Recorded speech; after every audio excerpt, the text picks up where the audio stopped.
انداز دیکھیے، ارشاد فرمایا والعصر، رب فرماتا ہے مجھے زمانے کی قسم ہو۔ اللہ کو بھی قسم اٹھانے کی ضرورت ہے، مالک کریم کو بھی کیا حاجت ہے کہ وہ قسم اٹھائے، لیکن تاکید کر کے بات ذہن میں اتارنے کے لیے۔ انسان کا مزاج ہوتا ہے نا، جس بات پہ قسم اٹھائی جائے اس کو انسان سمجھتا ہے زیادہ پکی ہے، تو طبع انسانی کے مطابق بات کی، فرمایا والعصر، زمانے کی قسم ہو۔ انسان کو پیدا کرنے والا رب قسم اٹھا کے انسان کی ایک بات کرتا ہے، والعصر، مجھے قسم ہو زمانے کی، ان الانسان لفی خسر، انسان کو پیدا کرنے والا رب فرماتا ہے بے شک انسان خسارے میں، گھاٹے میں، نقصان میں۔ لوگ اس کو کہہ رہے ہیں بڑا سیٹ ہے، لوگ کہہ رہے ہیں بڑا کامیاب ہے، یہ بھی کہہ رہا ہے اللہ کا بڑا شکر ہے، لیکن پیدا کرنے والا رب، انسان کو بنانے والا، اس کو جاننے والا رب فرماتا ہے مجھے زمانے کی قسم ہو یہ نقصان میں ہے۔ اور خسارہ، اس خسارے کو نہیں کہتے ہیں کہ لوگ کہتے ہیں میں نے کاروبار کیا تھا تو نفع نہیں ہوا، نقصان ہوا۔ خسارہ اس خسارے کو کہتے ہیں جو اصل مال بھی ضائع ہو جائے، راس المال بھی ضائع ہو جائے تو کہتے ہیں خسارہ ہوا ہے، یعنی اس کے پاس جو تھا اس میں بھی یہ خسارے میں، کہ یا اللہ سارے خسارے میں ہے؟ فرمایا نہیں، الا الذین آمنوا، جن میں 4 صفتیں پائی جائیں وہ نہیں خسارے میں۔ ان میں پہلی صفت یہ ہے کہ الا الذین آمنوا، بے شک وہ لوگ جو ایمان لائے، مگر وہ لوگ جو ایمان لے آئے، جن کا ایمان مضبوط ہو، جن کا عقیدہ ہو کہ اللہ ہمارا رب ہے، وہی پیدا کرنے والا ہے، وہی رزق دینے والا ہے، اسی کی تقدیر کا غلبہ ہے، رب کریم ذرے ذرے کو جانتا ہے، اللہ تعالیٰ نے جس حال میں رکھا ہے یہی حال میرے لیے بہتر ہے۔ انسان محنت پوری کرے، نتیجہ اپنے رب پہ چھوڑ دے، اسباب سارے جمع کرے، بھروسہ اپنے اللہ تعالیٰ پہ کرے، عقائد کے لحاظ سے پختہ ہو، اور پھر اس کا عقیدہ ہو کہ بعد از خدا بزرگ توئی قصہ مختصر، کائنات میں سب سے عرفہ والا، عظمتوں والے، شانوں والے، بلندیوں والے، رفتوں والے، کائنات کے امام، نبیوں کے امام، رسولوں کے امام، فرشتوں کے امام، محبوب مطلق اگر کوئی ہے تو جناب محمد الرسول اللہ ہے صلی اللہ تعالی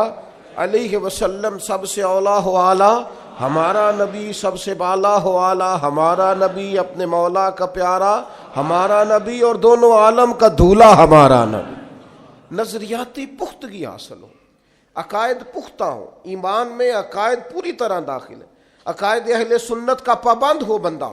پھر ایک اور بنیادی عقیدہ ہے، اسی ضمن میں سارے عقائد آ جاتے ہیں، فرشتوں پر بھی ایمان ہو، اللہ کے تمام انبیاء پر ایمان ہو، اچھی بری تقدیر پر ایمان ہو، لیکن ایک بنیادی عقیدہ جس کو عقیدہ آخرت کہا جاتا ہے، اس پر انسان کا ایمان ہونا بڑا ہی ضروری ہے۔ اگر آخرت پر ایمان کمزور ہو جائے تو دنیا میں جتنے بھی عمل ہم کرتے ہیں یہ سارے کمزور ہو جائیں۔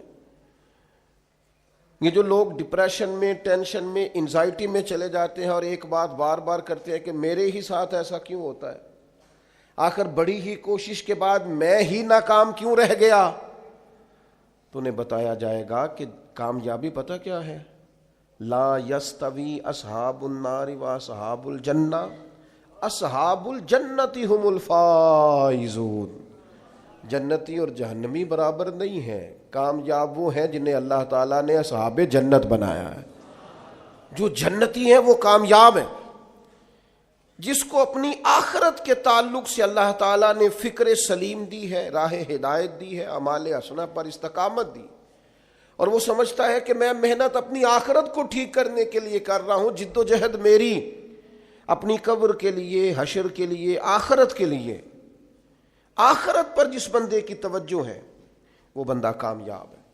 اس لیے دنیا میں اگر دنیاوی طور پر کوئی ناکامی آ بھی جائے تو کوئی اتنی بڑی ناکامی نہیں ہے، اس لیے کہ اصل کامیابی آخرت کی کامیابی۔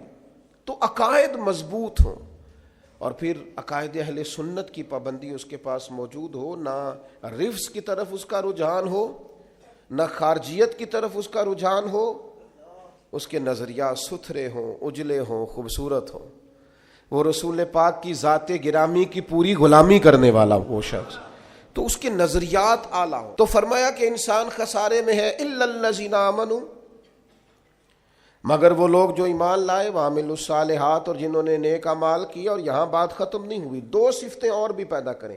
یہ دو باتیں ان کی اپنی ذات تک تھیں، آمنوا وعملوا الصالحات، یہ دو باتیں ان کے اپنے لیے تھیں۔ اب وہ سوسائٹی کو کیا دیں؟ دو کام معاشرے کے لیے بھی کریں، وتواصوا بالحق، حق بات کی نصیحت کریں وہ معاشرے میں، خیر کی بات کی نصیحت کریں، وائرل باتیں نہ کریں۔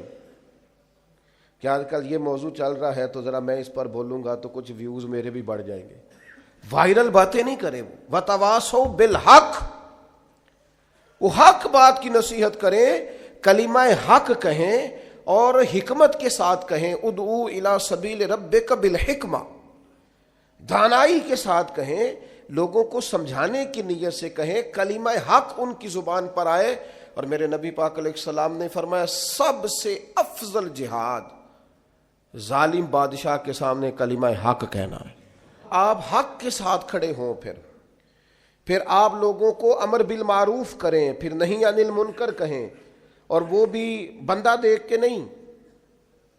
اگر امیر آدمی غلطی کر رہا ہے تو پھر آپ خاموش ہیں، اور کسی غریب کو کرتے دیکھ لیا ہے تو آپ نے دینی حکمت کو بھی پیش نظر نہیں رکھا اور اسے رسوائی کر دیا ہے، آپ نے اسے سخت ترین تکلیف سے گزار دیا ہے۔ حق بات کی نصیحت کریں، اور جو لوگ حق بات کہتے ہیں نا ان پر تکلیف بھی آتی ہے، تکلیف آتی ہی ہمیشہ حق کہنے والوں پر۔ تو چونکہ میدان لگایا ہے، اب حق میں نکلے ہو، اب تم نے سفر شروع کیا ہے تو بھائی پیروں پہ چھالے تو پڑیں گے، سفر کرو گے تو تھکاوٹ تو ہوگی، کوئی رستہ طے کرو گے تو گرد تو پڑے گی، اگر کسی سمت تیز دوڑو گے تو مخالف سمت سے ہوا تو تیز آئے گی۔ اب وہاں گھبرانا نہیں، کمزور نہیں پڑنا، تھکی باتیں نہیں کرنی۔